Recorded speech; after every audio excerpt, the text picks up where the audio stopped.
Christina?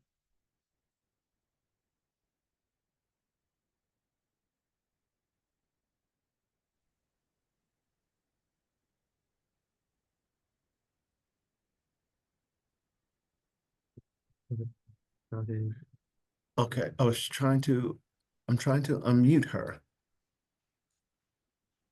She's gonna stay in listen only mode. Oh, okay. Okay, so can everyone hear me? Yep. Okay. Yeah.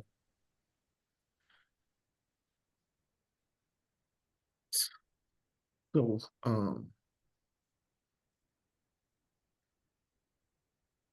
Let's go ahead and start with approving last month's minutes.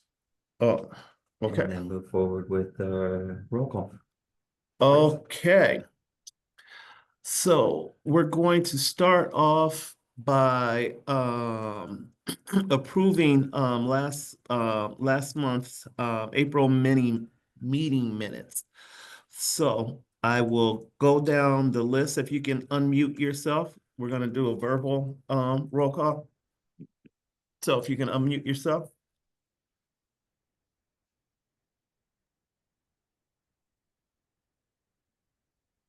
Okay, everybody unmuted? No.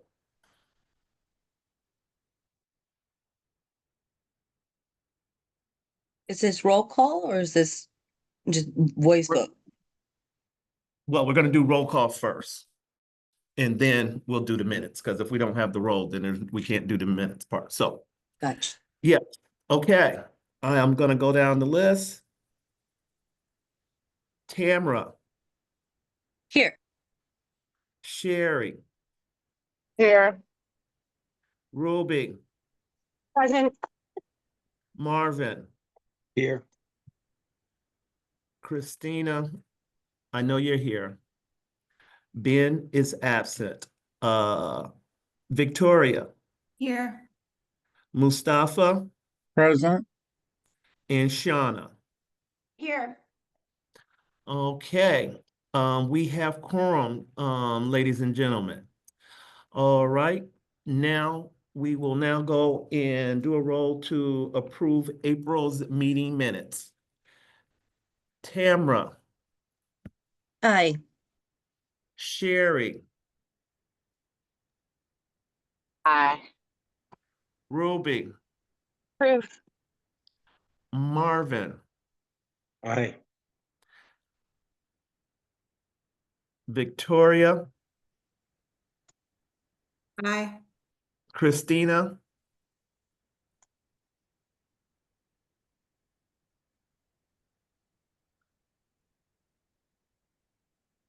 Mustafa. Aye. And Shauna. I abstain because I think I missed that meeting. Oh, okay. No worries. Okay. April meeting minutes have been approved. Thank you, everyone.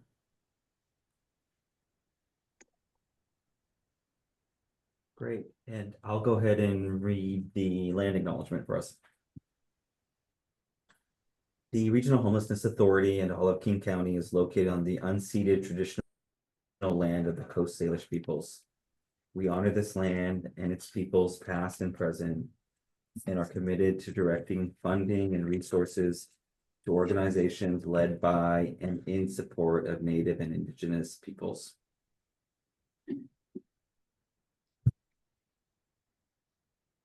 Great. Let's move to open comment period. Excuse me, public comment. Do we have anybody in the waiting room? Here is a Becky.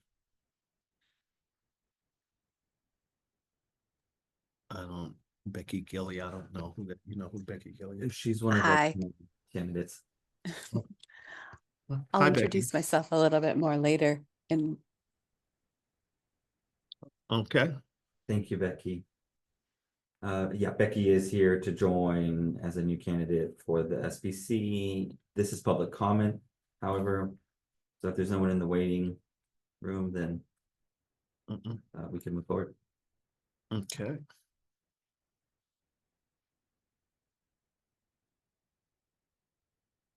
And so with that, we'll go right into the first part of the agenda. I'd like to introduce Kelsey. I don't think you need much of an intro, Kelsey. Overseeing our NOFO application this year, so I'll hand it over to you. Awesome. Thank you. Hello, everybody. Kelsey Beckmeyer, she, her pronouns. I'm the COC manager with KCRHA. I'm going to get my screen shared, but I am also being joined by two of my colleagues who have helped with development and work on the rating criteria, Claire and Eli, who will be here to also support. I am going to get my screen up and going. And just want to make sure that folks are seeing the introduction screen. And I move forward. Are you seeing my purpose screen? Okay. yes, Yes. Great. Thank you. Just want to make sure that the slides are working. Um, so we talked about the rating criteria back in April. We were looking at the HMIS and database criteria primarily for renewing projects or currently funded COC projects.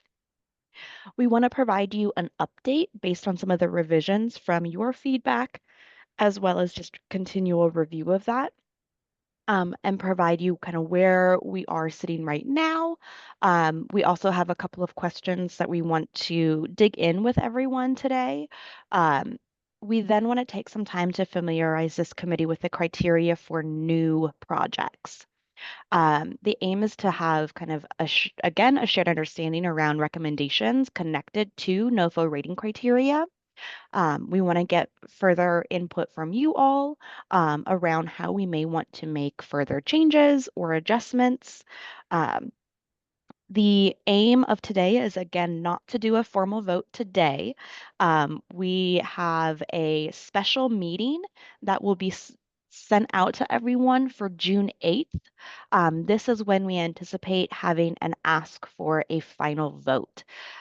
This will be after the NOFO is actually published, hopefully, and give a chance to just do another thorough review to ensure that what we are putting forward as the rating criteria aligns with the expectations that are laid out by HUD in the FY26 NOFO, which I kind of reviewed in this slide.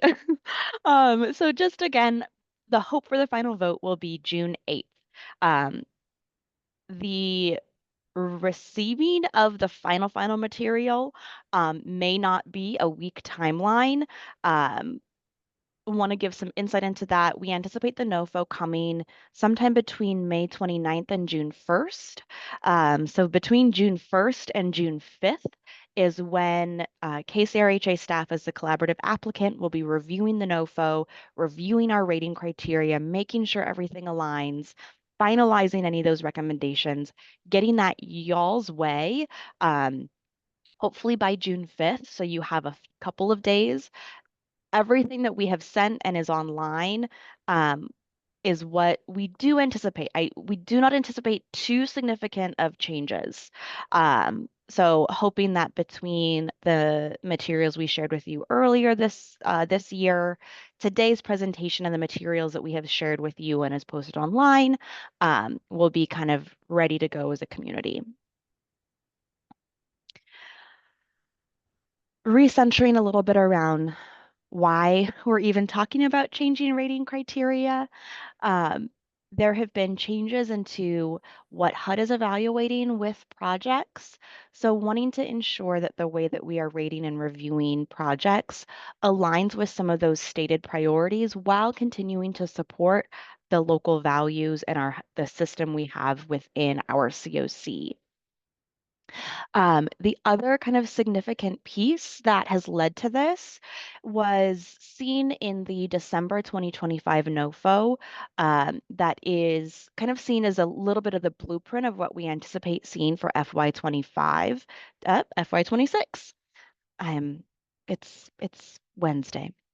And that shifted some of the point allocation requirements.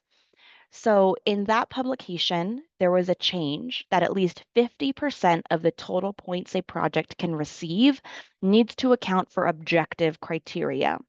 In previous years, that was 30% of the total points. So we need to make sure that our objective criteria accounts for at least half of the total score that our rating provides.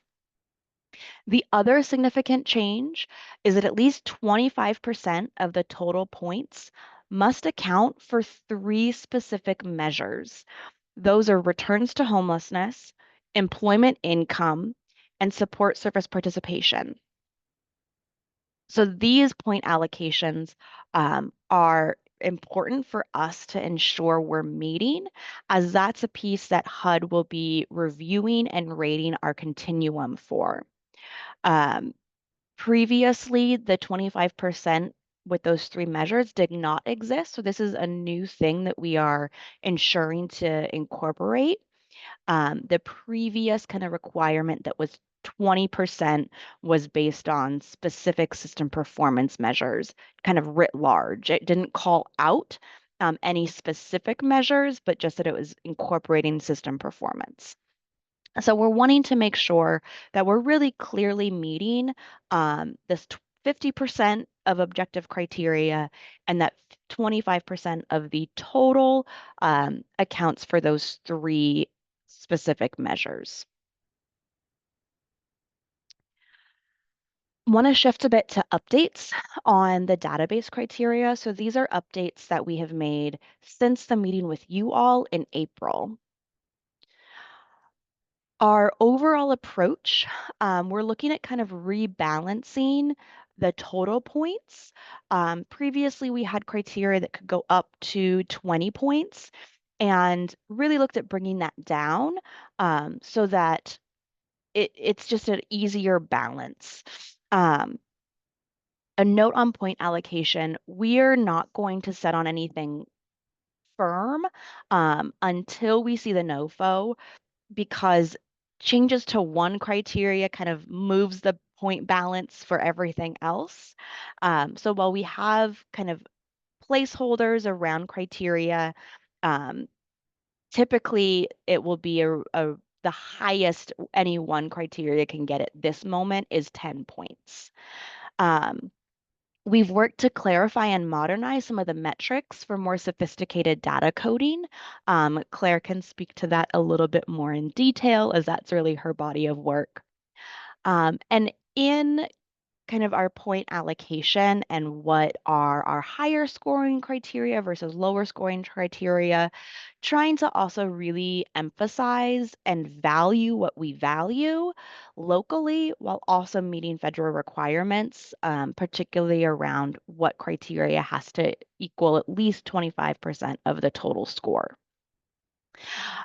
We also had a key recommendation from you all around gradient scoring. So rather than having one criteria be you get all points or no points, really including a clear kind of step down. For example, for a 10-point 10-point criteria, having a gradient of 10, 7, 5, 3, 0 or 10, 5, 0. So there's more of a gradual step between the highest score you can get and the lowest score you can get.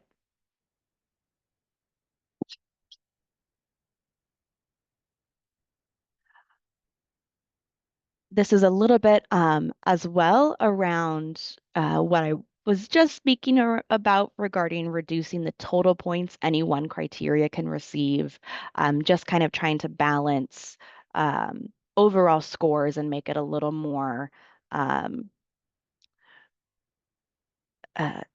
one particular criteria won't kind of swing a project too widely in one direction or another. A question that we will be wanting to dig in with you a little bit today, before we get into the new criteria, is around programs that have no exit data to evaluate. So this is talking about particularly criteria where it depends upon there being exit data. If there was no one who exited from a program in the time period that we're looking at, how to approach that zero denominator. Pardon me, I'm getting the hiccups. And to speak to that a little bit more, I'm going to pass it over to Claire. Thanks, Kelsey. Yeah, as Kelsey queued up for you, there are a handful of projects that when we go to score, won't have any exits. This is typically like permanent supportive housing programs or permanent housing programs where the idea is that you don't exit folks. As like a footnote, we do handle deceased exits in the code too, so those are not, enrollments are not counted in the scoring. And so yeah, there's a good number of programs like permanent housing programs where the idea is you don't exit folks, so there's not many exits. And then there's also like newer programs that just haven't exited folks yet.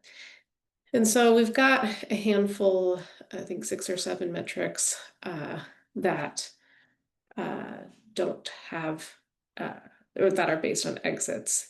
And kind of looking at them, these metrics, the 7 fall into one of 2 categories, sort of outcome-based metrics, and then more penalty-based metrics. So examples of the outcome-based metrics that are kind of like positive outcomes we're scoring for are exits to permanent housing. This is for non-PSH programs we do count maintains in that metric. But for newer ones, we're talking about exits to unsubsidized housing, earned income at exits, and non-earned income at exits.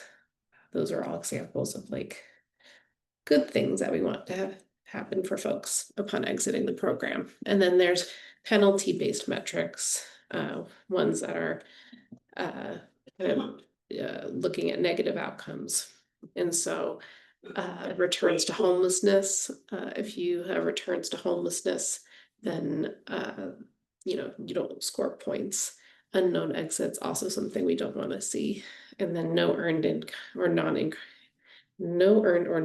income resources at exit, also a negative outcome. And I put asterisks, there's a couple, the earned income at exits and the returns to homelessness metrics are particularly weighted in the 2026 NOFO process according to needing to make up at least 25% of the total points. So those are kind of prominently weighted in the schema according to the 2026 NOFO prescriptions. So those are the 7 metrics, and kind of some are positive outcomes and some are negative ones that we're scoring against, but all dependent on programs having exits. And so we've got a few options that internally we're talking about and seeking your thoughts and opinions about these options. One is a rationale of kind of looking at outcome-based and penalty-based criteria, deciding on an all or nothing scoring based on the metric type. So the way it kind of breaks out is that half are penalty-based and half are outcome-based. So you could kind of balance things out so it became kind of a wash where we grant 5 points for all of those types, or 0, and you kind of get to a middle. Another option is providing partial points. So some of the metrics as they're designed right now, you get 0, 5, or 10 points. And we could just say default across, like you get 5 or partial points. And then another option is establishing points for stayers. And this is, something we do for permanent housing, for exits to permanent housing, for example. So permanent supportive housing, that metric, the one that's for permanent housing, we look at people staying in the program. So we could kind of design similar metrics that are like, well, did you get income, earned income or non-earned income, access to SNAPs while enrolled in a permanent housing program? I think, Kelsey, if I can punt this a little to you, there were some considerations about like the spirit of the NOFO and whether we could do that for all or some of these measures. If I put you on the spot to speak to that, maybe. Yes. So kind of, I would say one of the key things that we're trying to ensure we're doing is get like accurate representation and accurate scoring for a program, um, and not doing something where the a program in the time frame we're looking at, for example, rapid rehousing, transitional housing, those are programs that can go up to 24 months. So there could be instances where we're looking at a year time frame where you don't have any exits. And there can be times where that is a positive thing because folks are maintaining stability, working with that program, um, and wanting to be just mindful and thoughtful that we are also not evaluating the actual metric itself, because the question really is around exits. Um, we are that is the ask to look at what is the outcome for these exits, um, what is happening. And it's particularly those asterisk ones, right? That you want to, Yeah, that we kind yes, of are like, yeah. So wanting to make sure that we're maintaining the intent of the metric and the evaluation, and not just scoring or evaluating something that is completely different than the intent of that metric. Um, I think particularly when we're talking about like exits with earned income, um, if we are moving it too far in one direction where we're saying, oh, we're just looking at everyone in the program with earned income. That's not the intent of that metric. That's not the intent of what HUD is asking us to be evaluating. So wanting to make sure that how we address those zero denominator questions, um, is still in line with what continuums are being asked to be evaluating, and not being overly broad where it can be seen that we're actually not even evaluating this metric. Like we're not accounting for and providing that incentive for increasing exits of households that have earned income. thanks, Kelsey. So just going back to the option slide, uh, these are the ones we're talking about, and we could apply 1, 2, 3, across the board. We can look metric by metric selectively. There's kind of some uh,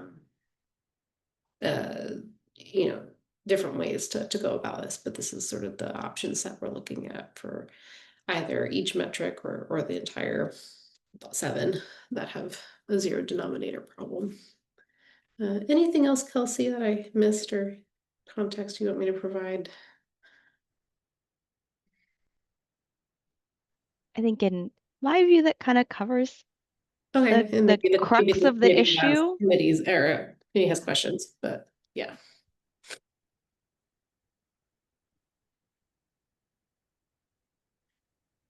Yeah, so I want to kind of turn it over to you all. Do you have questions for us, input? Yeah, Victoria. Yeah, so one thing I was thinking about when I saw this, is wondering if we could like have no penalties if a PSH program has no exits, but a little more variation in the scoring if it's transitional housing and rapid rehousing that don't have any exits, especially since we expect them to have some. So maybe that at least would, point to us acknowledging HUD's priorities towards, increasing turnover and having these pieces in place when folks leave, but also not penalizing PSH for their program model.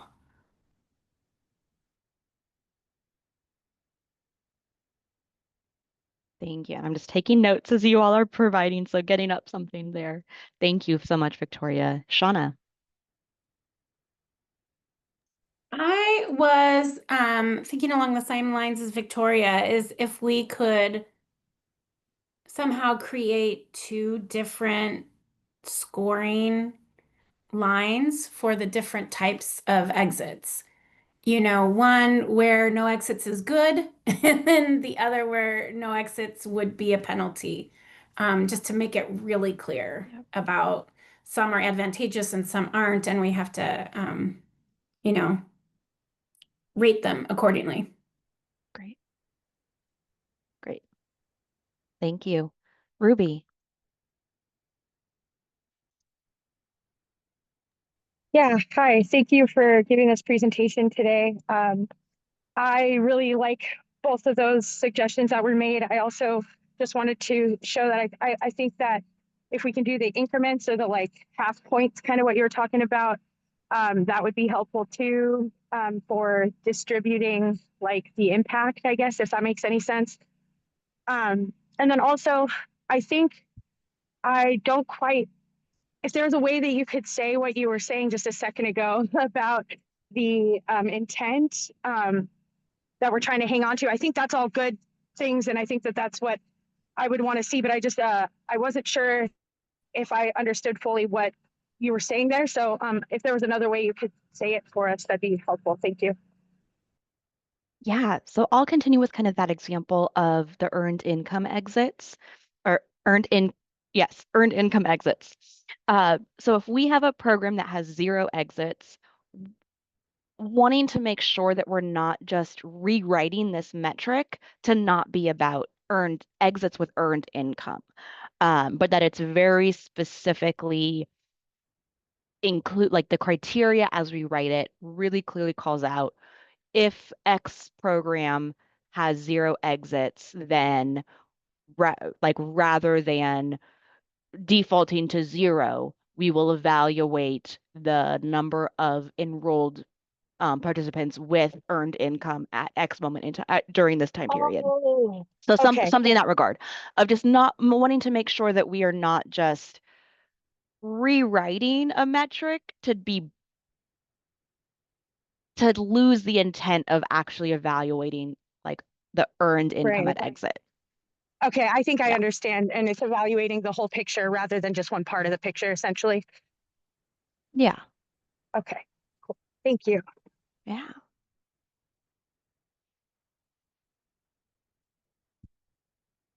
So, what we're hearing so far kind of aligns with the conversations we've been having. So really appreciate that. I know I want to get us to some of the new criteria, but want to just see if there's any other thoughts or input that folks wanted to elevate relating to how we look at approaching those 0 denominator or 0 exit circumstances.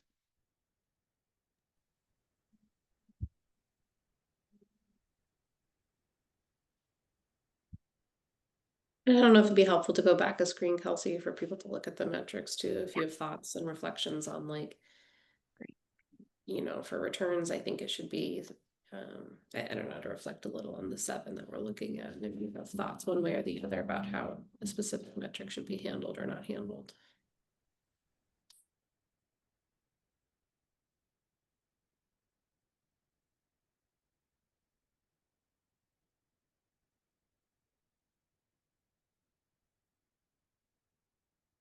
So just to kind of recap a little bit about how I think we'll take what you all have given and likely kind of next steps.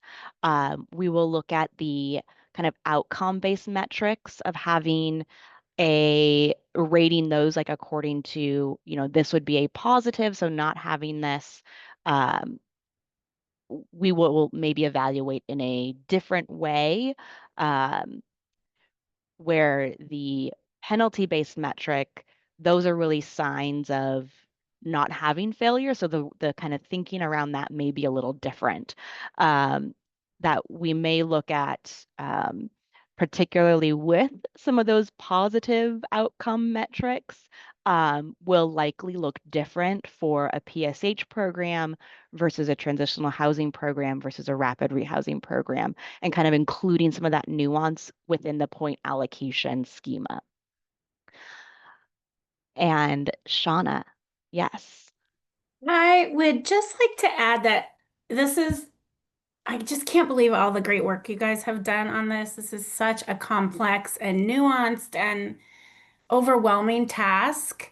Um, and in that, I know sometimes that we have the tendency to add more layers or add more this or add more that. And so I also just want to raise up to keep on the radar that if we can keep it as clean and simple as possible too, that would also kind of advance equity in this process.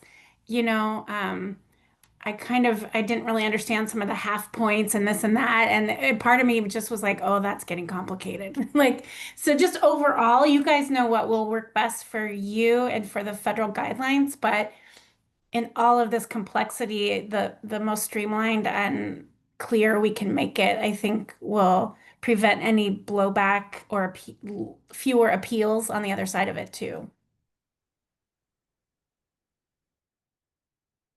Thank you, Shauna. Yeah, I think you will get strong alignment from both Claire and I that uh, clean and simple is great, especially when it comes to just, we provide all of our rating schema for HUD, so as clear as we can make it, the better.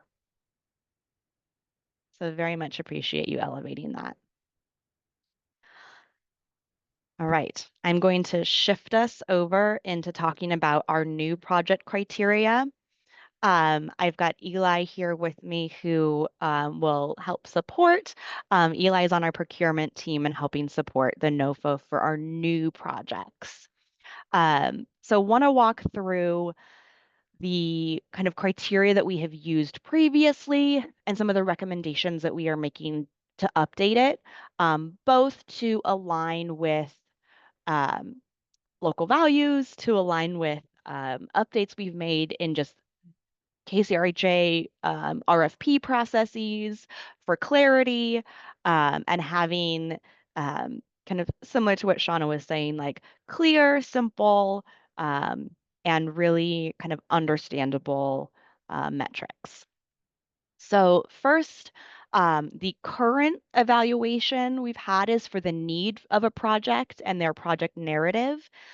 This has historically been worth 20 points, and includes a demonstration for the clear need for a project, experience and expertise, their service approach and methodology, the target population for that project, the program implementation and fit within our system, and then unique community features.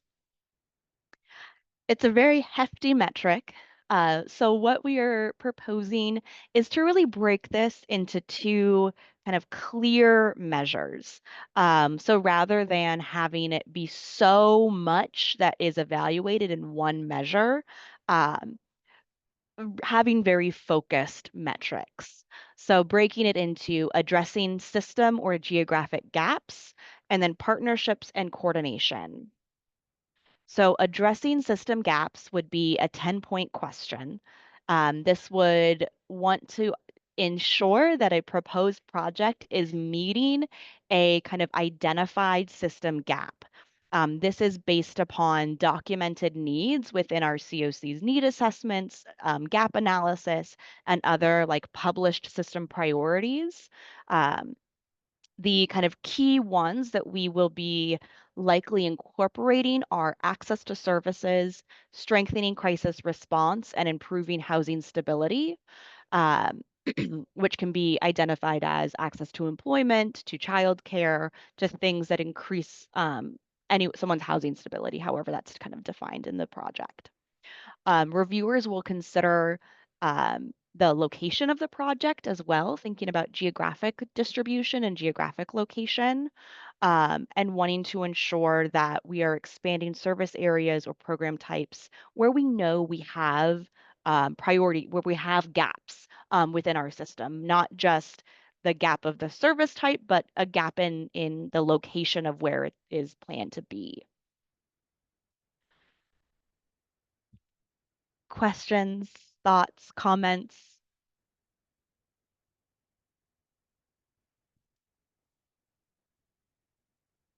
All right. I will move us to our next one. Sorry, Oh, can I yes, ask a really Victoria, quick yes. question? I'm thinking specifically around these areas identified as underserved. Is that like publicly accessible to the applicants in terms of what KCRHA has defined as such? We will be building that into the RFP and the application to like identify and call those out so that it will be clear. Yes, that's the intent. Thank you. Yeah, we don't want people to be having to guess or try and figure out for themselves what we mean. All right, so the next one is around partnerships and coordination. And this is a metric that we are aligning with things that HUD is wanting to have called into our system. So we are wanting folks to demonstrate collaboration and system integration with housing or healthcare partnerships. There are usually bonus points provided to COCs to have new projects that have established or MOUs, memorandums of understanding or formal agreements with healthcare and housing. So wanting to have that be a noted partnership. And then for support service only projects, there's a particular call in to have partnerships and collaboration with law enforcement or first responders. So wanting to also evaluate those partnerships. There would be a bonus point provided for projects that have an MOU or those formal agreements that they're able to speak to. Each of these, if you have both of them, you could get a total of 6 points. So each, the housing and healthcare partnerships and the law enforcement would be rated separately, having kind of equal scoring. Yeah, questions, thoughts, comments?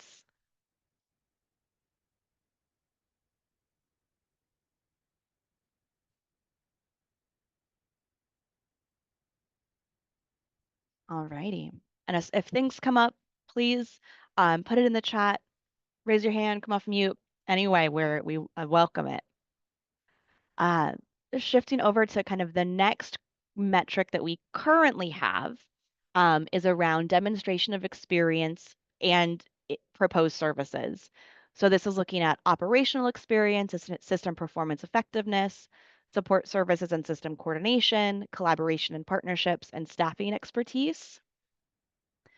We're also looking at kind of pulling those things apart and breaking those again into two distinct metrics and two distinct areas of evaluation. So first would be a demonstration of experience operating that proposed service so that the new project, the organization has experience doing this, or they have experience doing something similar, particularly related to rapid rehousing, transitional housing, or support services only. And they kind of provide some detail regarding how many people they're aiming to serve and how they're aiming to work with folks. So really wanting to understand that we are wanting to fund folks who are telling us we've got the experience, we've done something like this before, or we've got experience, we've done the exact same thing before, or we've done something kind of similar, and this is how we worked on it, and we really believe that we can do this based on that experience. Questions, comments?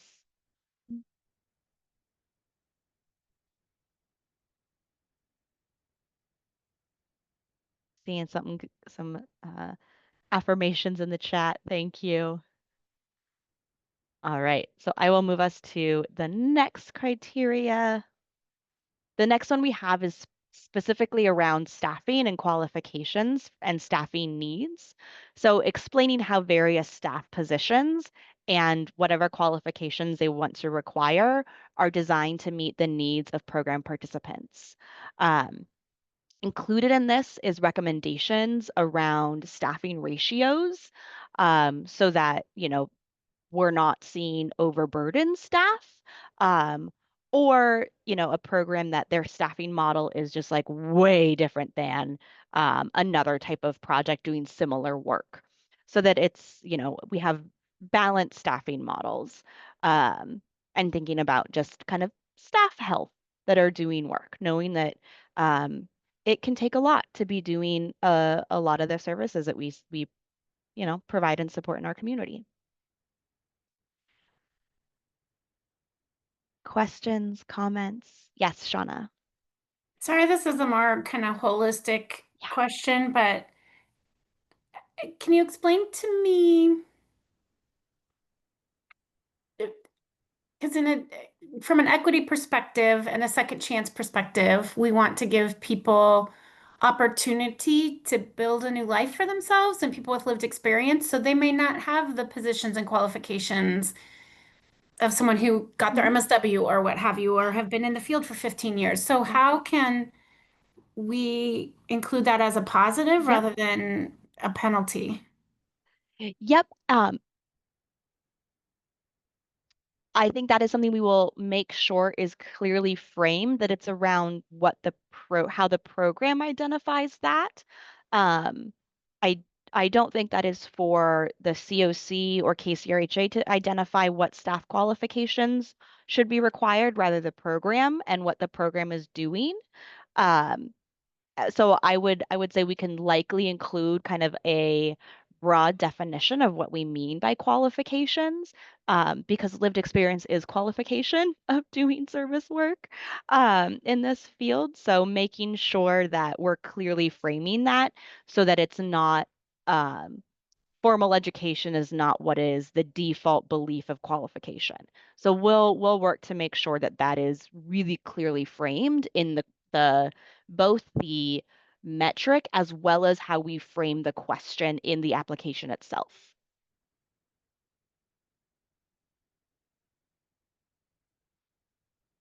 Does that speak to that, Shauna? And you're kind of that call in? Yes, perfect. I mean, I think Great. if we list lived experience or find another way to say those folks that are trying to rebuild their lives or are in training or interning, something like that, but that counts as qualification, I think that would meet it. Yep. Yeah, I think that's something that we will definitely make sure is incorporated within both the um, RFP itself as well as the application questions. Really appreciate that, Colin.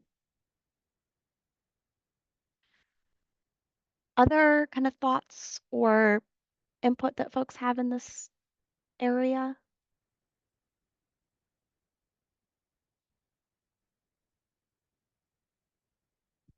Alrighty, I will continue to move us through. All right, so a new metric that we are wanting to include is around service approach and methodology.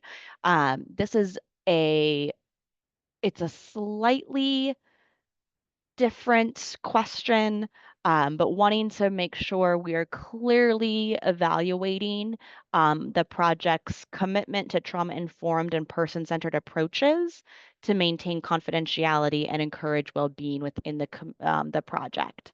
So this will be, trauma-informed care is a kind of tenet of our homeless service system. So ensuring that those are approaches that will be embedded within a project and evaluating how they intend to do that.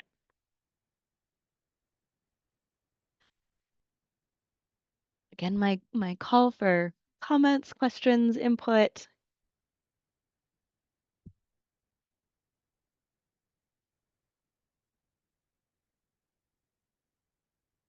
All right. We'll move to our next one. You'll note that I'm not talking too much about point allocations and what those steps are in this.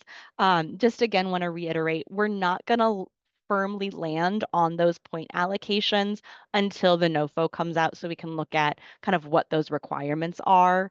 Because we want to do, if there's any rebalancing we need to do that really holistically. So this is why we're not really digging into that too much right now.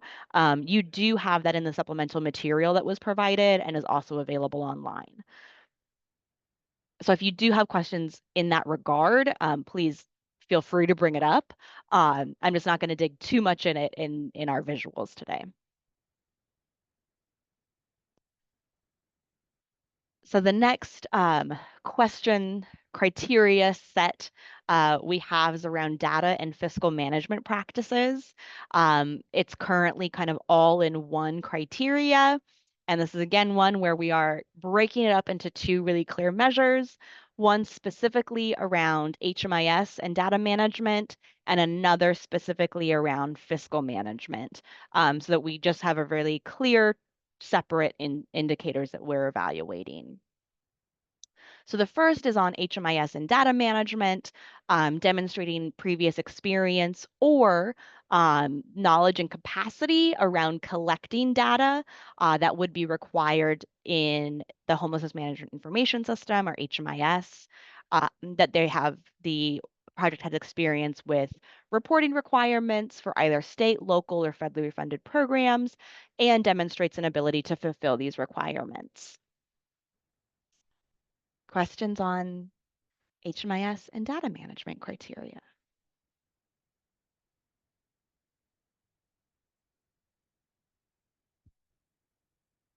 All righty, we'll go to our next one, which is the fiscal management criteria. This one is maintaining fiscal management system that checks and balances that adheres to general accepted accounting principles to safeguard awarded funds.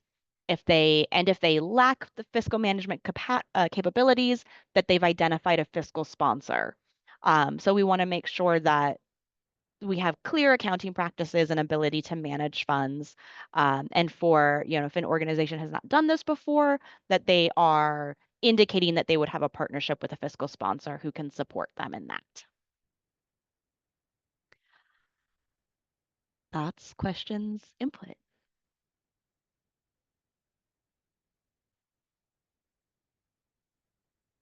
All righty, we'll move us to the next one. So next, we had a question or an evaluation of project budget, looking at staff qualifications, which we are talking about a little earlier, the budget justification, so understanding each budget line item, and then they would have a match requirement. So this one one is incorporated in a previous criteria around staffing, and then breaking this into two measures. One is around the budget justification and the other around match requirement. So the budget justification, that they have a clear explanation for each budget item and its intended use, and that budget items are logical and cost effective, meeting 200 404 CF standards. So we'll include in both the RFP and application kind of summaries, links, and information around those standards, so it's not hard to access or confusing to folks. We will also ensure that when we do our rater orientation, that we include a review of those standards so that our raters have that information to make informed evaluations. And I think I saw something in the chat. Oh, Ruby is back with us. Thank you. So any questions or comments on the budget justification?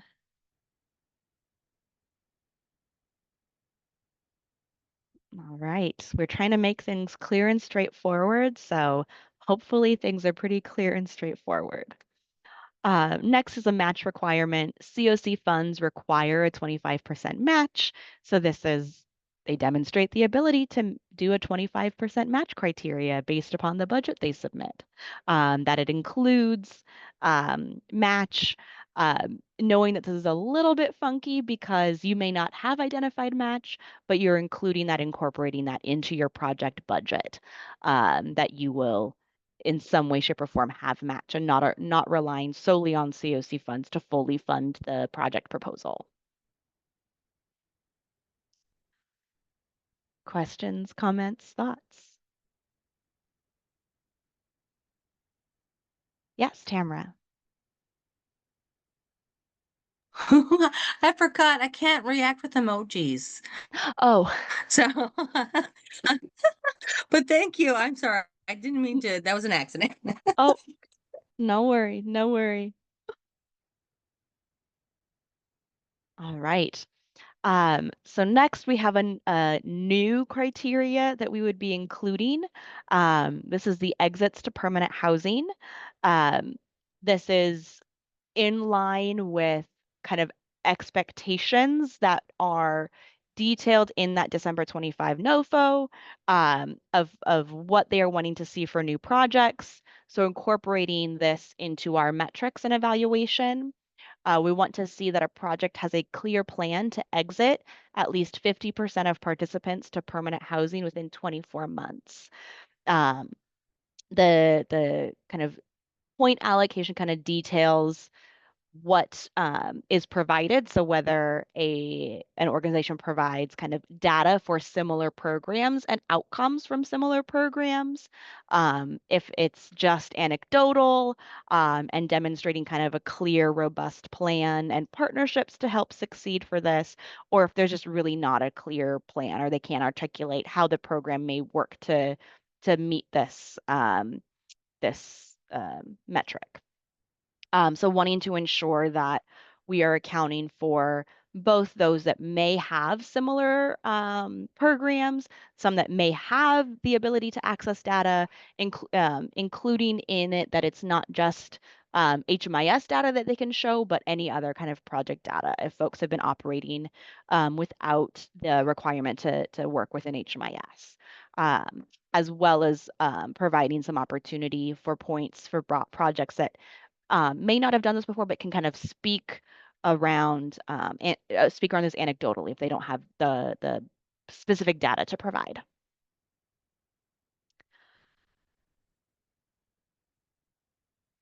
Questions, thoughts, comments? I should get a T-shirt that says that. Made Catherine giggle.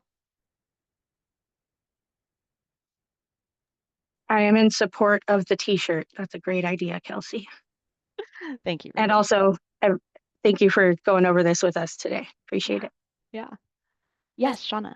Second on the t-shirt.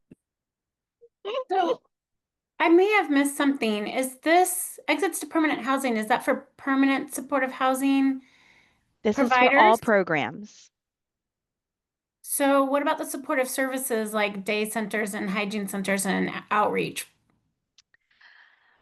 Because permanent housing is not the next step in the continuum of care for them. For them, the next step of the continuum of care would be to get them into shelter. We will align this with what is in the FY26 NOFO and what needs to be evaluated there. Yeah. And Janelle, Okay. happy for your input as well. Kelsey, could they get partial points on this one? Yes, yes. This is there is tiered scoring for all of this. Again, would point you to the longer document we have that details all of the point allocation information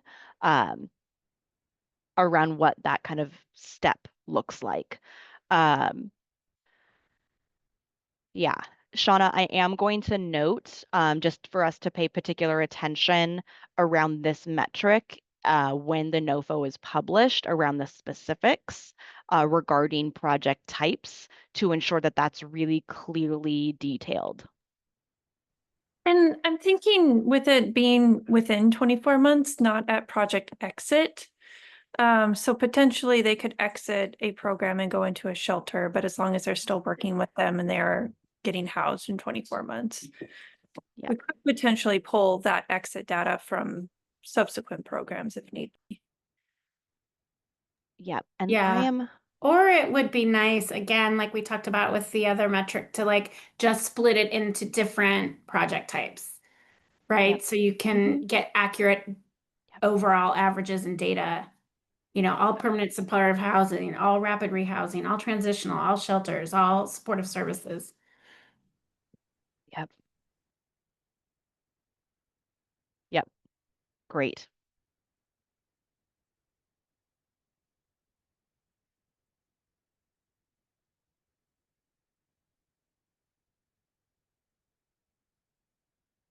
Okay. Great. Thank you. Any other pieces folks want to share on this one?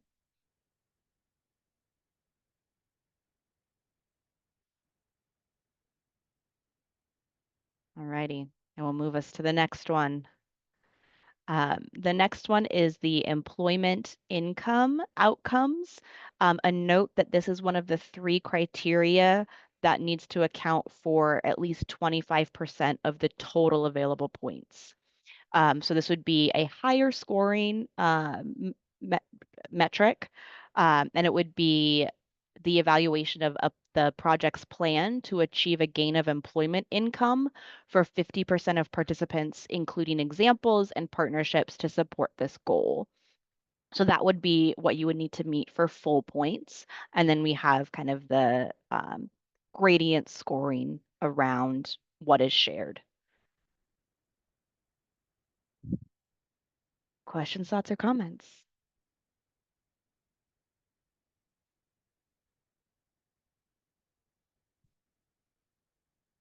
Wait, so when you say a plan to achieve a gain of employment income for 50% of participants, including examples and partnerships to support this goal, does that mean like volunteer opportunities or what? It could be that the program is wanting to like start having volunteer opportunities that could connect folks to employment opportunities. But really this is in alignment with what HUD wants to see with COCs is an increase in employment income to align with their overarching goal of increasing self-sufficiency. Okay, so bringing in like job fairs or something like that. Is that That kind of could what you're? Yeah. that Okay. may be something that folks would write about. Thank you. Yeah.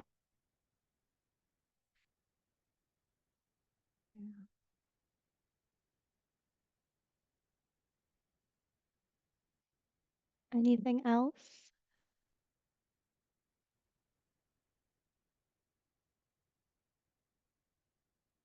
All right, I'll lead us to our next one.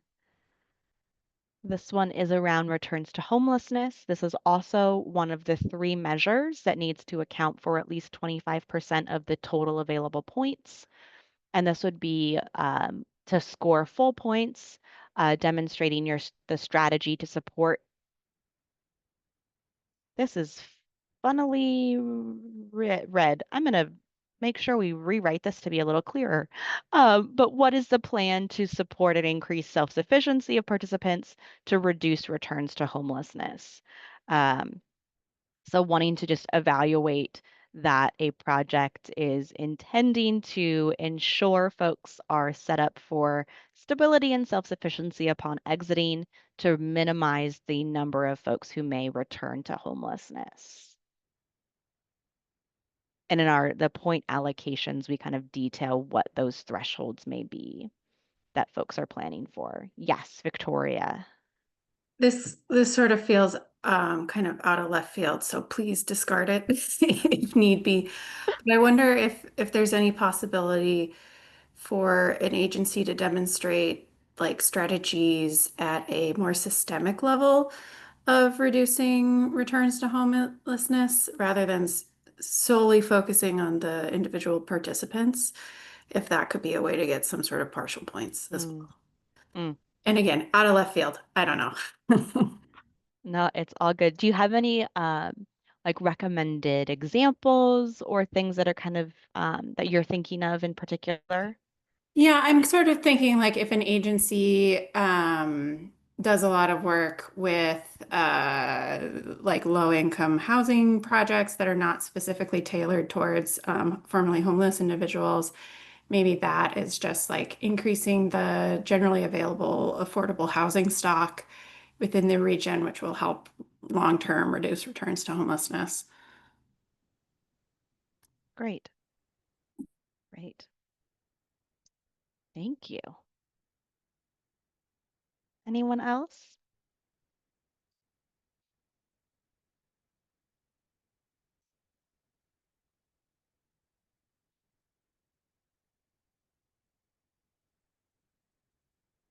All right, we will move on to the next one. The next question we have is around coordination with mainstream resources. And you may be asking yourself, Kelsey, how is this different than the previous question on coordination and partnerships? So this is specifically around, and we need to take out the healthcare and housing here actually, specifically around connection to resources such as SNAPS, TANF, SSI, SSDI, other kind of existing supports that may connect folks to further stability. This is again something that kind of is really underlined with HUD of making sure that programs within the COC are also connecting folks to other mainstream resources. This also includes connection and enrollment in Medicaid or other insurance opportunities. So wanting to see that there's demonstration of how the project will work with participants to access, if they have not accessed already, food assistance, insurance, etc.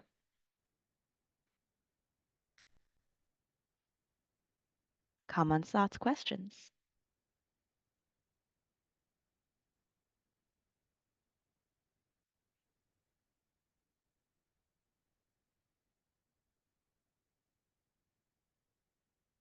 All righty, we'll go to our next one. This one is around support service participation. This is again one of those three that is a part of that 25% total. This one is that the program demonstrates evidence of required engagement in supportive services. There will be again, kind of a graduated scoring for folks that offer voluntary support service engagement, but may not require it. So that there are kind of a variety of, well, a scale by which you can be evaluated. But this is something that is put within the NOFO that they want to see projects that are requiring or mandating support services engagement. So engagement in case management or other supportive services that are offered in a program. Comments, thoughts, questions?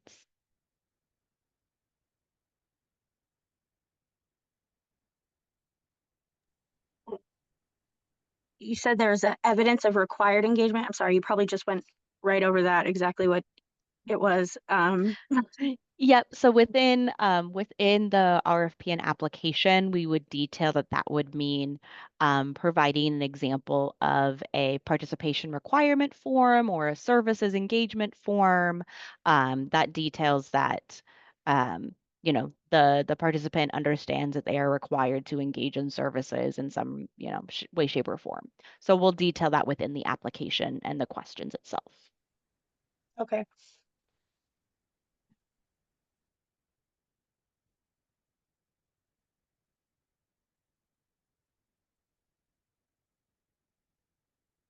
All right. Our next criteria is around program population priority. This would mirror how the program populations that are included for renewal projects. And these are populations that are either called out within our local values and priorities or are called out by the NOFO and HUD populations and priority populations. So they'll have options for points for projects that are focused on one of the following populations: unsheltered individuals, recovery-based housing, elders, seniors, and/or disabled persons, youth and young adults, or participants who are fleeing domestic violence, sexual assault, or sex trafficking. So if a project is specifically aimed at serving one of those populations, they would receive 3 points. If, for example, a program is wanting to serve just single adults, but not necessarily unsheltered single adults, that wouldn't be a prioritization population for these specific points based upon what is stipulated in the NOFO, and then a specific call out of certain populations within our local priorities. Comments, thoughts, questions? Yes, Shauna. Recovery-based housing, is that again all sorts of projects, or is that referring to a specific project type? We can update that so it is a programmer or the units or program operates as recovery based. So we can take out that housing bit so it's broader. Okay, thank you. Yeah. Yep. I'm gonna take in those notes.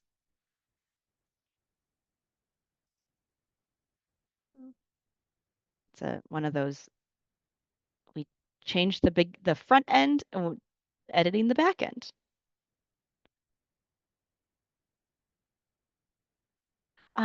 Did I see someone else come off mute?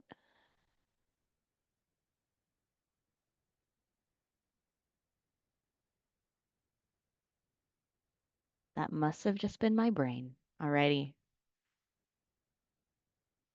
The next one, this is for on-site behavioral health treatment supports. We do have a caveat around figuring out how to phrase this for potential outreach programs, knowing there might not be a site that would meet this on site. But this is one of the criteria kind of detailed by HUD. So wanting to make sure we're framing that in a way that's really clear. But this is that the program demonstrates evidence of on-site behavioral health treatment supports that may include letters of agreement with a partner or the team providing those services.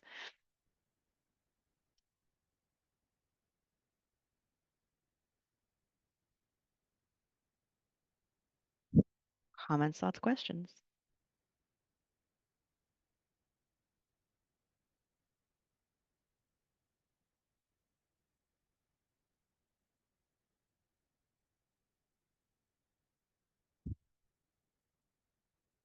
All righty.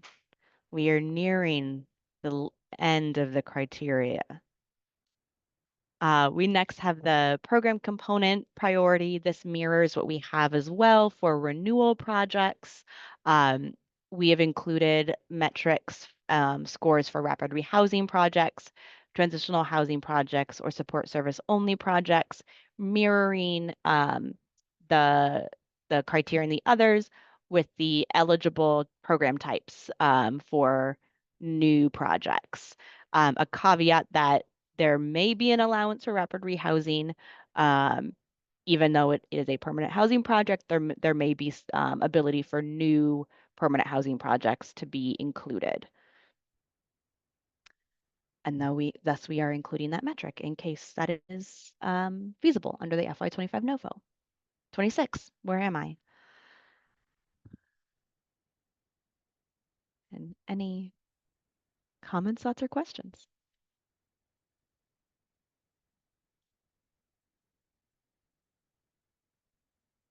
All righty. All right.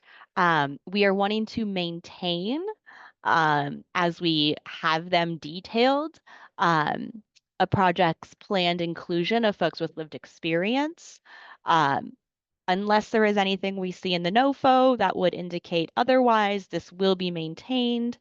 It includes partnerships and community involvement of folks with lived experience, feedback and power sharing, board representation, and a note that for our DV projects, there'll be DV specific language around victim-centered practices. So for our the DV bonus questions, the criteria that we've gone through will just be tailored to ensure we're using appropriate language mirroring what HUD is evaluating for DV specific projects. Thank you guys for being so thoughtful to, figure out how to make sure that we can keep this in there. I just wanted to offer that I believe it's actually in the program rule that, organizations need to have at least one member of lived experience on the board. So there's always that to lean into as well if we ever need to come across the bridge. Yep. Yep.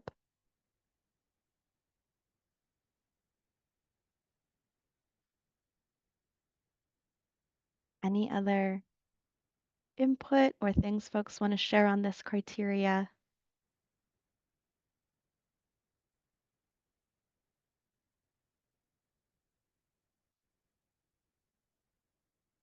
All right. So next one, just want to provide that note on the point allocations. So the final kind of allocation of points for each criteria and what that balance looks like is really going to be contingent upon the publishing of the FY26 NOFO, particularly if there is the 50% for objective criteria and the 25% for those 3 specific criteria: returns to homelessness, earned income, and service participation. Wanting to just make sure what we do finally see from HUD, that our rating criteria is meeting the expectations of how COCs will be evaluated for their local competitions. Finally, want to detail the next steps that we anticipate. So KCRHA staff, as the collaborative applicant, will reconcile kind of the recommendations we've received from you all today to make adjustments and some kind of wording edits and framing.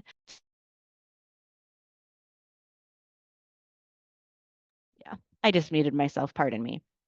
My elbow hit my little device. So we'll take all of kind of your comments and recommendations, embed that into the rating criteria. We anticipate the release of the FY26 NOFO to be around May 29th or June 1st, one of those times. Again, as soon as that NOFO is dropped, it will be kind of nose down, reading what the expectations are. And then we will also be reviewing our rating for alignment with what is published between June 1st and June 5th. We aim to get you the final kind of recommendations for rating criteria for everything by June 5th at the latest is the goal. And we have set a special meeting for June 8th.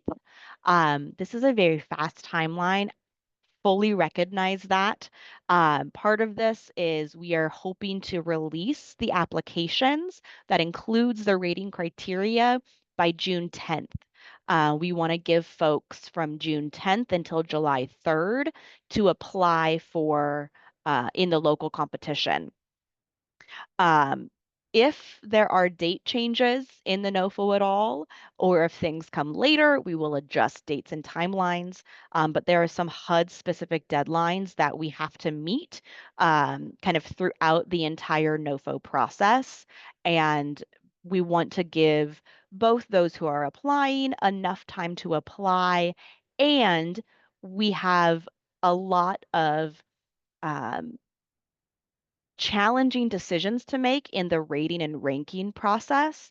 So we also want to be able to give the raters and rankers ample amount of time to read and review upwards of 60 to 70 applications. So needing to make sure we're balancing both of those needs in our timelines. So the aim is to open the local competition by June 10th. So we've got some fast timelines. There's going to be a lot of, quick turnaround and just deadlines to meet. So just appreciate the intention and time that you all are giving this. And we also want to make sure that, you all feel informed and that you are informing this and ready to kind of provide endorsement come June 8th so we can, as a community, meet some of these expectations. Um, we, yeah, it's the NOFO is always fast and furious. And we didn't want to break all these changes and updates within just a week period. So really appreciate that we've been able to have these conversations over the last few months.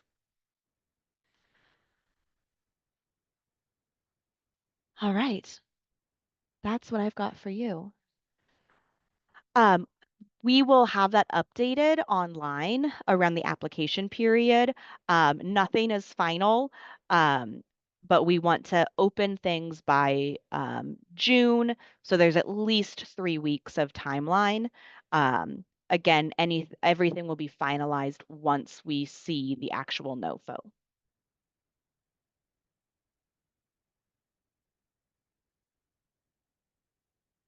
Any other comments or questions or thoughts?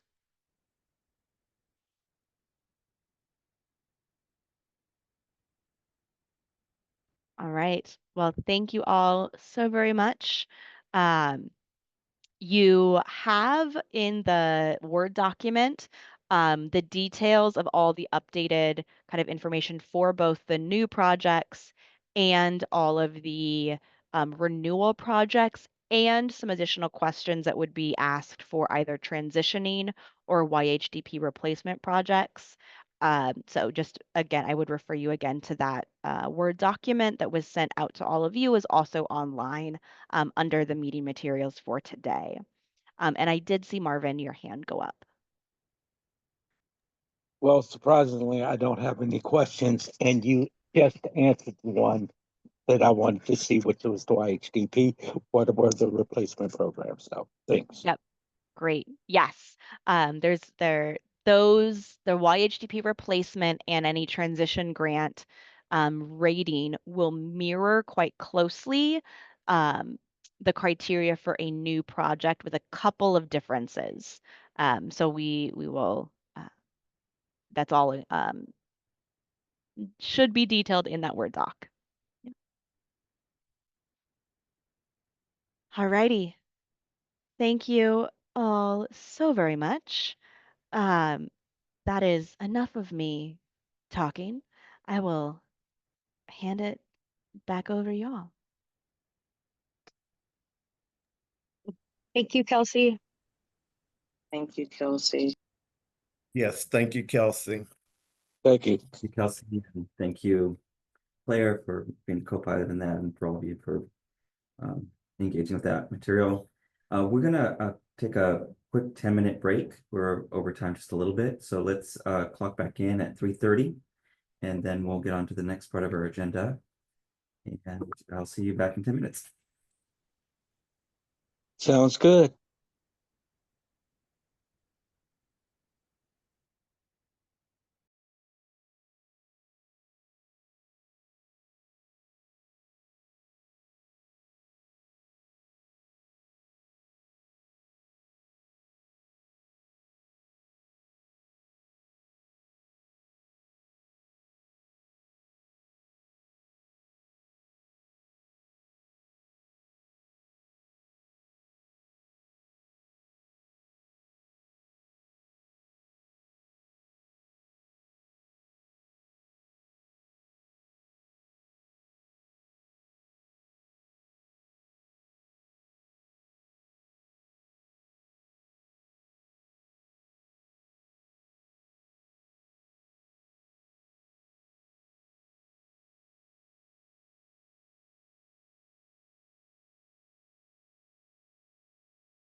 What works better if I'm just let your mic go and your volume, because I'm not touching my.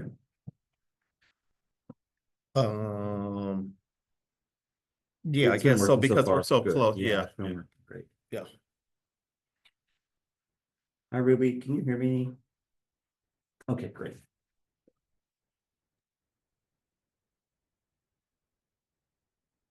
Yep.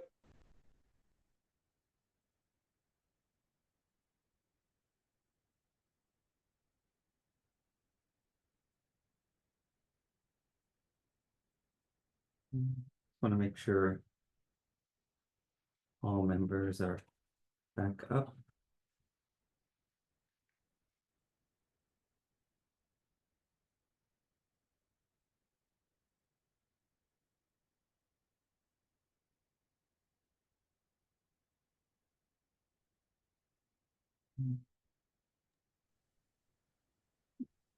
Seem to only have 5.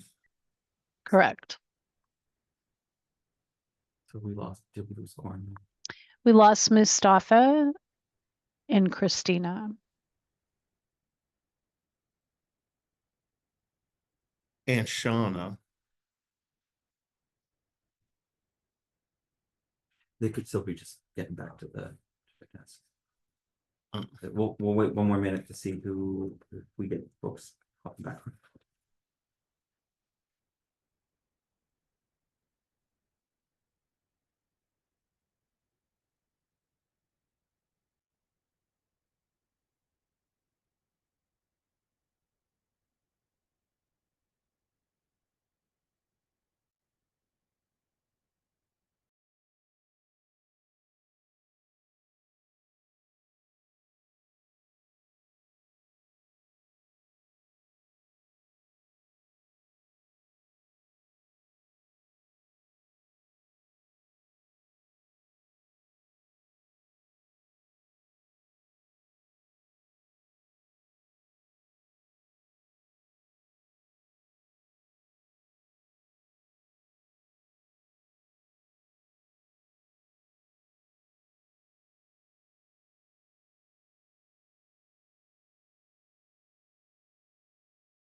We're trying to work out our quorum issue, so give us a moment while we try to figure this out, please.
Okay, that's it, sir. Thank you, Shauna. Okay, we were just trying to contact you. Right. Oh, and Victoria's back too. Okay. Perfect. Well, we do have quorum, everyone. Okay, great, everyone. Thanks for coming back today. There are, is there any way to turn Down here, just a little bit. Can we mine? Okay. Great. Okay, sorry everybody. We just have like audio lag on my end, so it makes it a little challenging for me to kind of flow. Maybe Curtis can fix it, but maybe not. You turn your volume all the way down. Actually, that's fine. Okay. Okay, so what we're gonna do is move into the second part of our agenda. I do want to make a couple of give an update here on the agenda. We have ending with a skills assessment review. That actually hasn't been completed. In lieu of that, I have Rebecca Giles, who is one of our who turned in an application to be a candidate and who is a candidate to be on the System Performance Committee. So I'd like if the committee would be willing to swap out that agenda item and give Becky 5 minutes of floor time to talk about why she'd like to join the System Performance Committee, a bit about her background, and an opportunity for you all to ask some questions of her.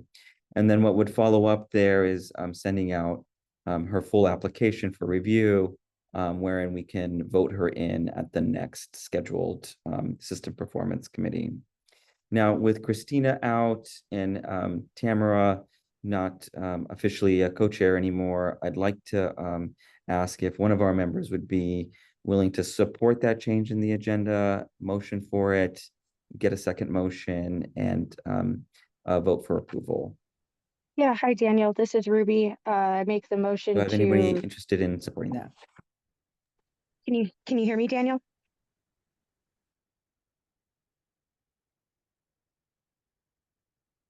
Can anyone hear me? I can hear you, I make Ruby. okay, I make I can hear I make you, a Ruby. motion. All right, I make a motion to adjust the agenda to swap out the skills assessment review with a 5-minute introduction to our possible new System Performance Committee member. I second.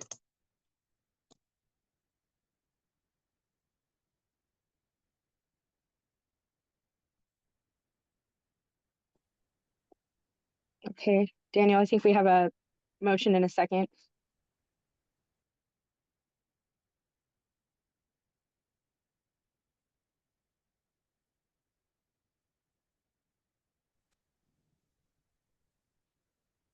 I think our co-chair can call for a vote. Yeah, I'm not technically a co-chair though, so I don't know. Right, I'm saying If, our I co-chair don't can think call, Christina. because you made the motion, you wouldn't be able to call for a vote anyway, so whoever is Right, one right, of the yeah, okay. co-chairs could call for a vote. We don't have to wait for Daniel because he's having technical difficulties.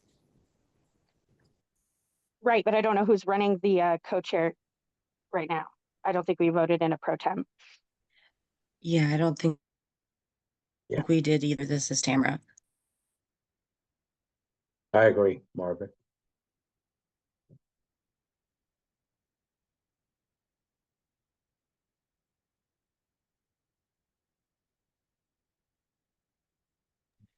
So then looking for a motion for a pro tem. I so move. I Second. second, this is Ruby. Oh,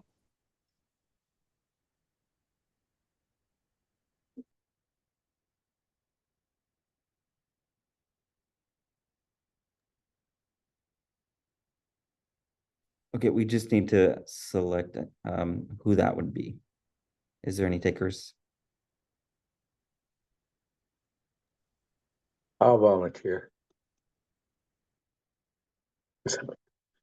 Okay, who was that? Because I'm happy to do it too. Marvin. Okay, Oh, Marvin. if you Great. want to do it, go right ahead. No, I'm in transit, so fantastic. Okay, okay, so do we need to vote that? Or can we just move forward with the other motion on the table? I move that Marvin be pro tem chair I second that. facilitator.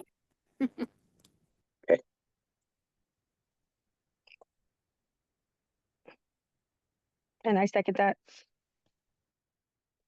Shall we take a vote? Aye. Hi. Aye. Aye. Hi.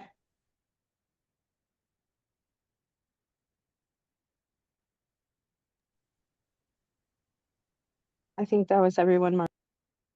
Okay, then if ayes have it, okay. So, moving on to the second to the motion at hand, which is to, amend our agenda to,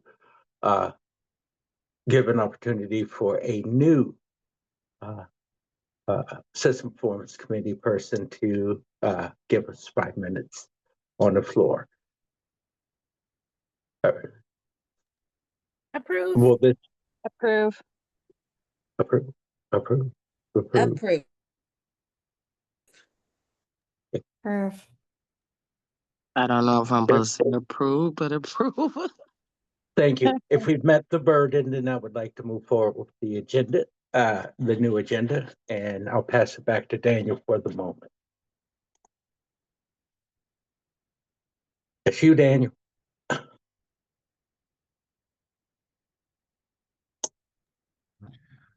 Oh, are we back? Oh, Or Curtis, is the person wishing to speak, here?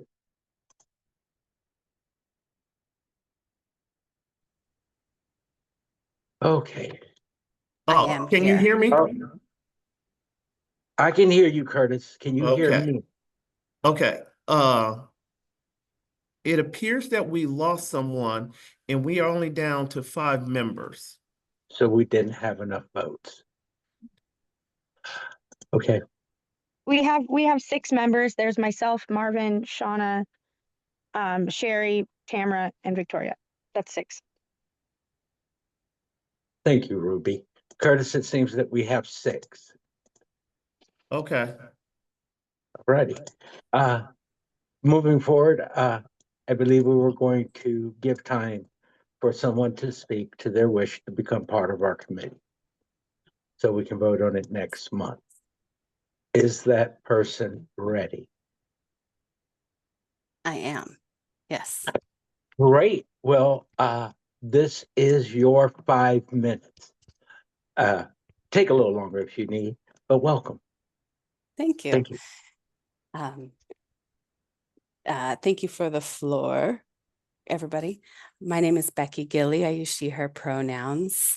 I was asked to, I think the words that Daniel used were set the table. And so I've been trying to figure out how to present myself. But I just figured I'd dive right into it. I spent the last 10 years at Evergreen Treatment Services with the REACH program doing street outreach in SoDo and Southwest Seattle and South King County. And during that time, I became a fully licensed independent clinical social worker. And I'm working on a little side private practice. So I have that clinical experience. And then I have experience working in a skilled nursing facility as well as a bereavement counselor. And so I like to think that my interest is in full life care, multi-generational care, whole person care.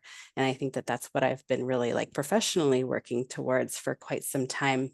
And then currently I was recently hired at the city of Kirkland as the human services supervisor, which is interesting and in the time what's overlap with what's going on.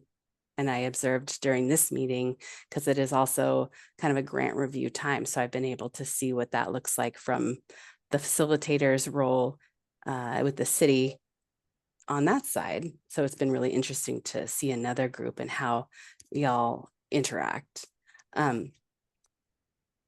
Let's see. A reason why I'm very interested in joining the System Performance Committee is because I think it's really, really important to get a lot of different perspectives and comments and views on how to make systems more equitable. I really, really like to challenge the status quo and challenge kind of the things that are in place and ask the question of why is that the way that we're doing something, and is there a way that we can do something different? That's actually one of the reasons why I went to Kirkland in the first place, because they have like an excellent continuum of care homeless action plan that's really fully thought out and thoughtful of being very human centered. So I like to keep that as a really main focus in the work that I'm doing and all the different things that I'm participating in. And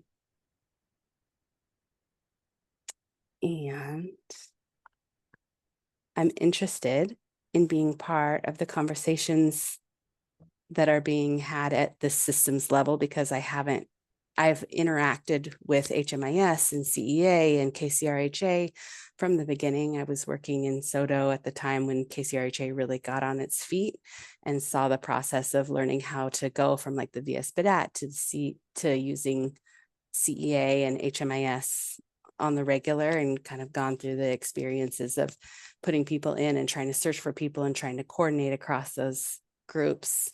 And then seeing my organization at the time kind of applying for grants and what it went through on the provider side, kind of the stress of trying to meet the requirements of different grant funding opportunities.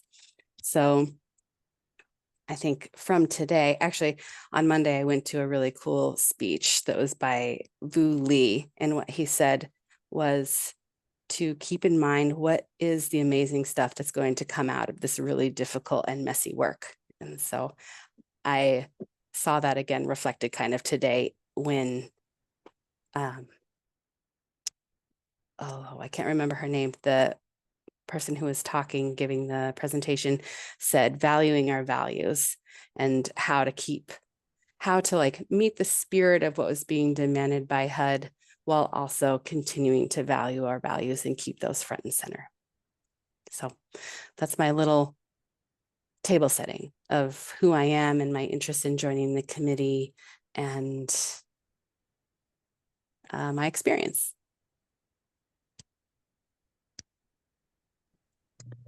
Wow, thank you. Any questions from the board?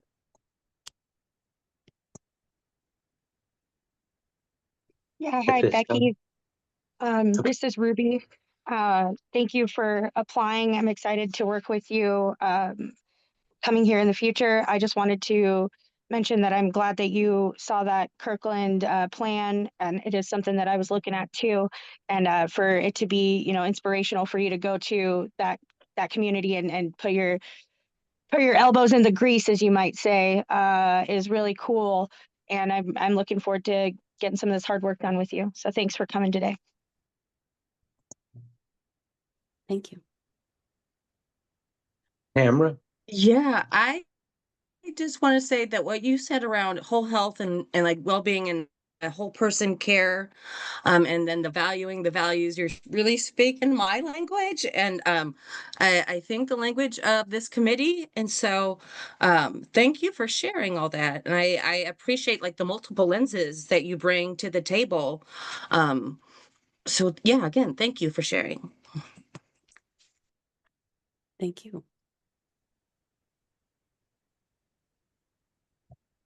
Hi, my name What is. do you, go ahead, Sherry. Sorry.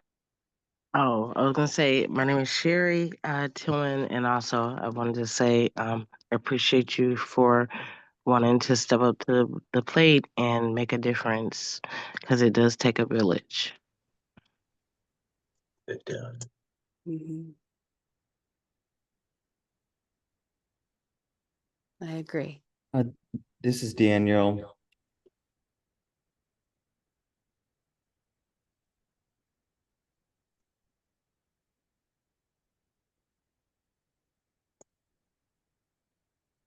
Go ahead, Daniel. I've had the privilege of being able to talk to Becky previously, and also talked with her about her interest. And I just want to share that coming from the city of Kirkland and knowing that you're over there, Becky, in the work that we're doing here at KCRHA and our lens of thinking about homelessness as a regional issue, your location really fits nicely into that framework because we do want delegates and representation from the different areas around Seattle King County area. So for me, it makes sense to ensure that we have representation on this committee for that. And, just wanted to speak to that. And Becky, it was so nice to talk with you the last couple of times, and I'm glad you were able to make it today. Me too. Thank you, Daniel.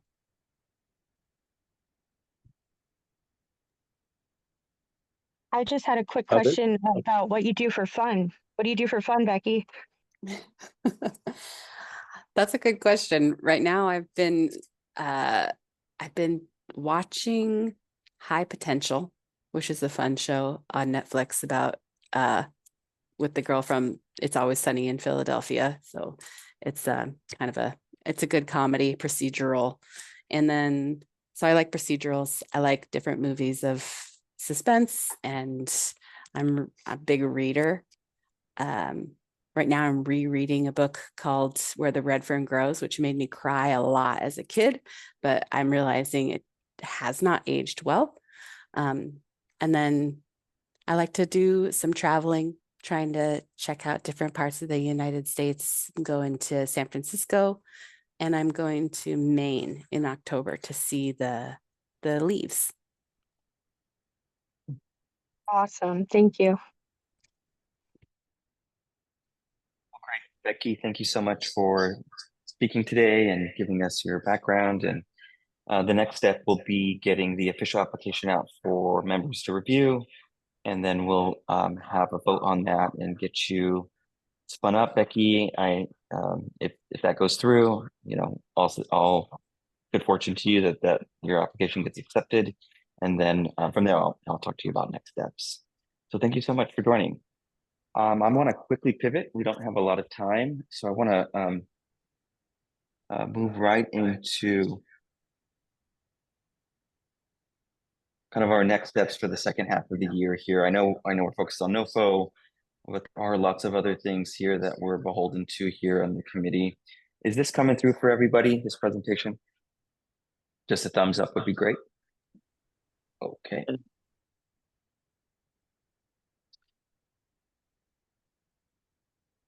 So one of the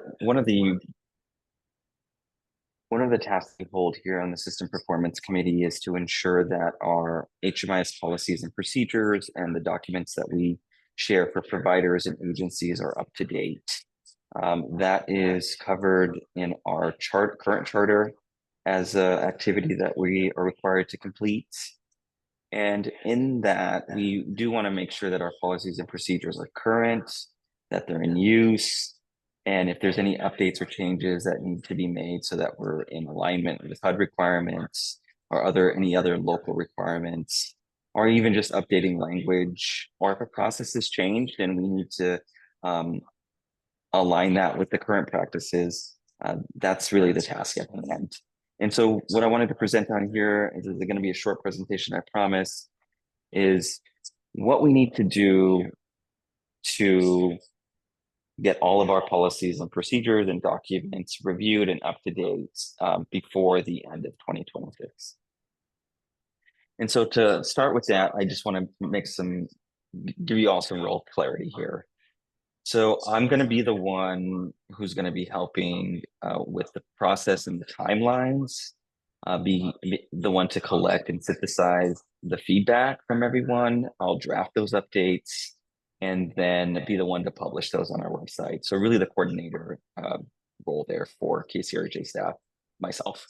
And then the committee's role here is I want to be able to assign a primary reviewer, one of the committee members selected to shepherd essentially a group of policies that are all linked together and make sure that we're getting input and helping me to ping members and understand the policy and then bring that to the committee for a vote, for a final approval and vote. And then, of course, because you all are stakeholders in this and your input is very important, if there is a particular policy that we need to review together, or there's some extra scrutiny we want to give to that, that's something I'll work with that primary reviewer to bring forth so that we do that in committee. Here is the basic timeline that gets us to the end of the year, where we've reviewed all of those documents and policies. Now, they're not all policies. Some of them are documents that we had from COVID with some guidance to agencies. So some of those we might need to just decide that we're going to retire that. It's no longer relevant. Or if we want to keep it up, do we create an archive? So there's going to be a little bit of thinking here beyond just the policy review, but also, do we actually need to have this up on the site or not? Or can we put it somewhere else? Can we archive it? So I'm going to ask for some help on that as well. So I've got these 4 buckets here: forms and documents and policies in the security and user agreement domain, data quality and reporting standards domain, privacy and data sharing. You'll see that that one is 3rd on the list. And I want to give us a long runway for that because there's actually a lot of material there. It's pretty dense. Coordinated entry policies, we're not reviewing and setting coordinated entry policies, but we have them on our website. And so we want to check in with that team to make sure we have the most current versions. And if we do, great. If we don't, let's update them with their most current version. So the reason I have that up here is because this is what's forward facing to our providers. And I just want to make sure we have the most up-to-date documents and policies there. And then we have the governance, the charter, and other SOPs that don't kind of quite fit in the other buckets there. And that black square is our review period or review time. And then the triangle symbol is when we would vote on those agreements and get them updated. I'll pause there for any questions.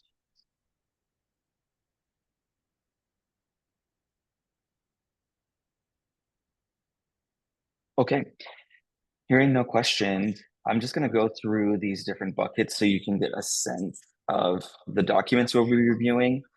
I would love if committee members would look at this and maybe say, I'd like to be the primary reviewer with Daniel on this.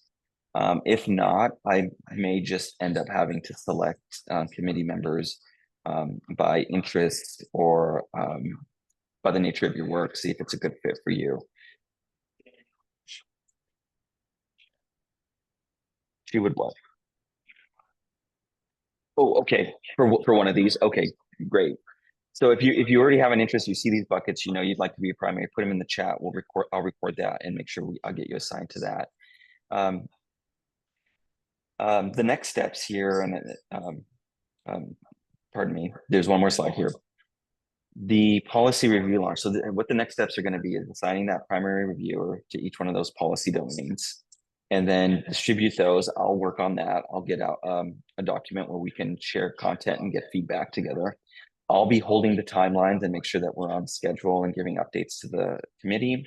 And then I'll work internally to get those published once those are reviewed and approved. And then the goal is to get that review complete by 2026. Just quickly going to go through the documents in those domains, and then I will be sending out the link to everybody so you can look at these. I have a list already on the website, on the KCRHA BitFocus website, so it won't be too hard for you to look at these after this meeting. Now, this is bucket 1. Bucket 2.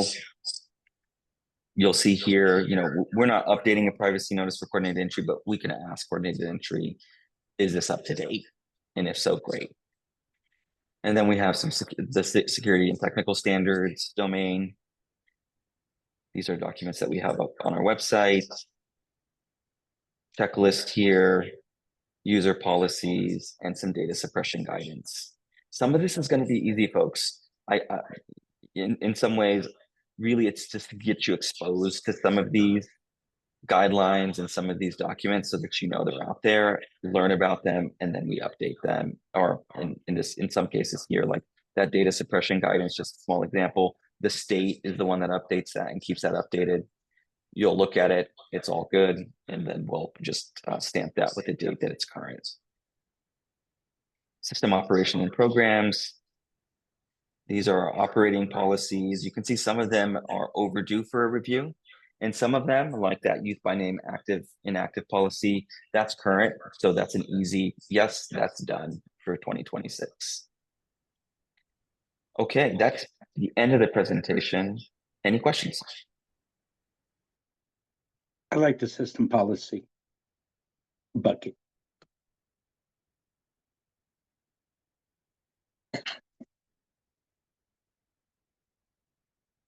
Do others have ones that actually speak to them? Can we put them back on the screen? We sure can.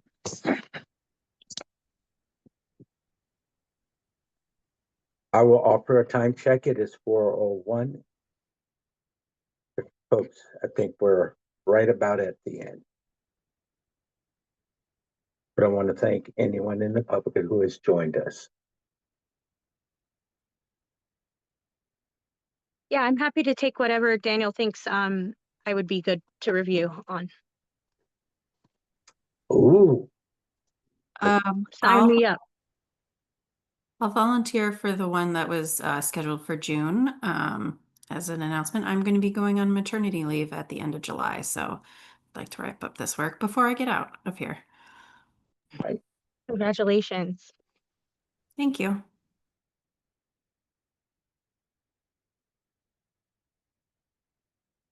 Great. So Victoria, you said that first review domain, the security and user agreements? Yes.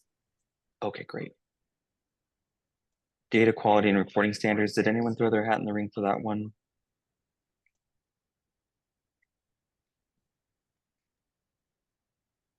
Shauna said in the chat she would take one, so let's put Shauna on that for now. And I was gonna say I could take what's left. You want to help with the coordinated entry policies and just making sure other groups have Daniel, their policies. I put in the chat that I would love the system operation one. Oh, okay. Let's see.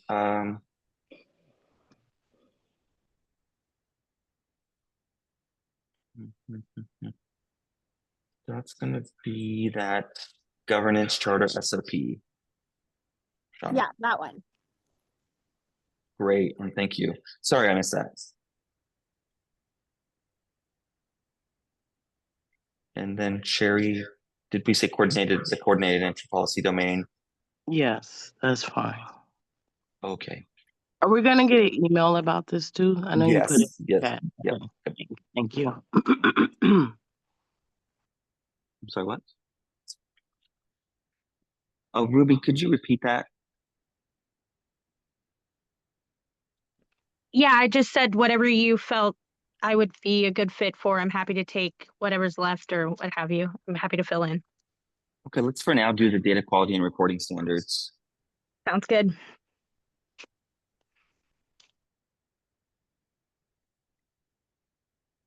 Okay, and I'll follow up with everybody in the coming week. Appreciate everybody. Have a great afternoon. Thank you. And that adjourns our meeting. That is, yes, I was going to say, thank you. Everyone have a great day. Who ends the meeting here? Okay. Bye, Marvin. Bye.